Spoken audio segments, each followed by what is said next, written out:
सोलापुरातील काही शेतकऱ्यांनी पशुपालकांनी मूक मोर्चा काढलेला आहे. गोवंश हत्येच्या कायद्याच्या विरोधात हा जे आहे मोर्चा आहे आणि या ठिकाणी काही शेतकरी सामील झालेले आहेत. काय नाव आणि कुठं आलं तुम्ही? मी सांगोल्यावरून आलोय. नाव सांगा. तानाजी पांडुरंग भोसले. माझं म्हणणं आहे की त्या भाकड जनावरांना परवानगी द्यावं काय आणि सगळे गौरक्षक रस्त्यावरचं हे हटवा बंद करावं. हे गौरक्षकाच्या खाली का नाही कोणी उठायला आले जाग्या गाड्या अडव ही कर असं करायला लागलेलं आहे. आणि आमचे शेतीला औषध नाही. आज शेती ज्याच्यावर खेळा पळावाळी पडायला लागले ही झालं आणि त्यासाठी आम्हाला औषध नाही. त्यासाठी आम्हाला घरातलं जनावर घेऊन इकल्याशिवाय त्याला पर्याय नसते. गोरक्षक असं म्हणतात की त्यांनी आम्ही त्यांचं जे भाकड जनावर आहे गाय सदृश किंवा वासरू किंवा बैल आम्ही घ्यायला तयार, आम्हाला द्या ना. ऐकून घ्या, त्यांनी काय घेत नाहीत. आम्ही आता नेऊन सोडलेले ते सोडलेले जनावर आमची फॉरेस्ट मध्ये नेऊन सोडले. त्यांनी काय त्या जनावराला त्यांनी काय वैरण पाणी करत नाहीत. ते जनावर गौशाळा नसेल तर गौरक्षक नेऊन विकतो परत. हा गौरक्षक कसलं गंभीर गौरक्षक विकतोय सरळ नेऊन. तुम्ही बघितलंय काय? आम्ही बघितलेलंच आहे. आपल्या पावती करा म्हणजे पावती आणली तर पावतीला नाही म्हणतात. पावती असली तर पावती नाही म्हणतात. पावती नाही म्हणजे हे आम्ही एकाच घेतलेली नव्हतं आणि असं बाजारात नेलेली पद्धत आहे. अजून काही शेतकरी आहेत. तुमचं नाव सांगा. नाव सांगा. भागवत भोसले. जर्सी गाई ते पिल्लू झालं होतं ना, मग हे व्यापारी घेत नाही तिथे बाजारात. मग बाजारात घेणं म्हणल्यावर त्या गौशाळेत देऊन सोडल्यावर ते 100 रुपये काय 5,000 100 पावती करा म्हणते ते गौरक्षकवाला. आणि नाही म्हणल्यावर सोडणूक म्हणते इथं. मग आता कुठं सोडाय ते हे घेत नाहीत. हे लोक घेत नाहीत. ते घेत नाही, हे घेत नाहीत. हे म्हणते ते गोरक्षकवाले अडवतात म्हणून हे चित्रप घेत नाहीत आमचे. मग कसं काय करायचं? खर्च पाणी कसं करायचं? घरात अडचणी लाग असते त्या. गोरक्षक असं म्हणतात की गाय ही गोमाता आहे आणि गाय सदृश प्राणी देखील गोमाता आहे, पूजनीय आहे ना. मग गोमातेचा बाकीचे ते म्हशी बिशी आमच्या तर एकू दे म्हणावं. जर्सी गाई काय करणार आहे आम्ही? गोमाता आता त्या जर्सी गायच्या पायात पूज आलाय, ती बसली आहे. ती गोरक्षक येतो का घेऊन जातो का म्हणावं आमची गाय? ती ने म्हणावं येऊन.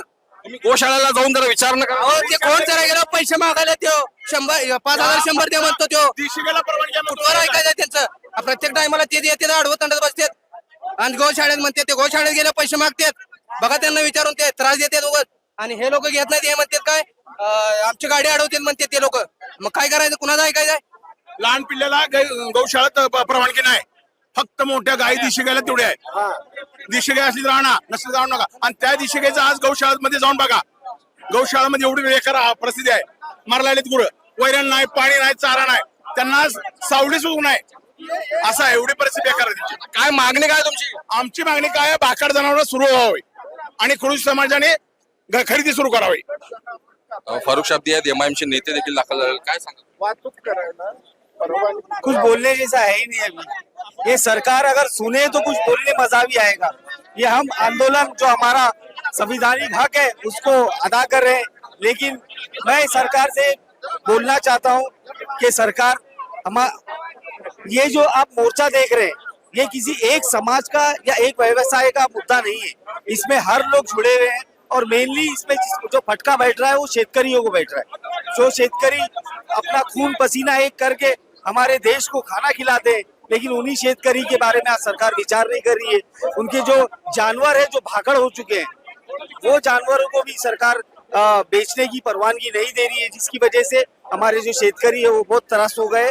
और जिस हिसाब से हमारे राज्य में शेतकरी आत्महत्या बढ़ रही है अनाज को लेकर, वेदर को लेकर, आज ये सरकार ये कानून लगाकर उन शेतकरियों को और मजबूर कर रही है कि वो भी आत्महत्या ऐसा कदम उठाए. लेकिन हम ये इस सरकार को इसमें कामयाब होने के लिए नहीं देंगे. अजून काही नेते देखील आहेत याच्यामध्ये आपल्या सोबत आहेत. बबलू गायकवाड आहेत. साहेब काय तुम्ही आज एक मोर्चा काढलेला आहे, या मोर्चाच्या मूक मोर्चामध्ये काय संदेश देण्याचा प्रयत्न करताय तुम्ही?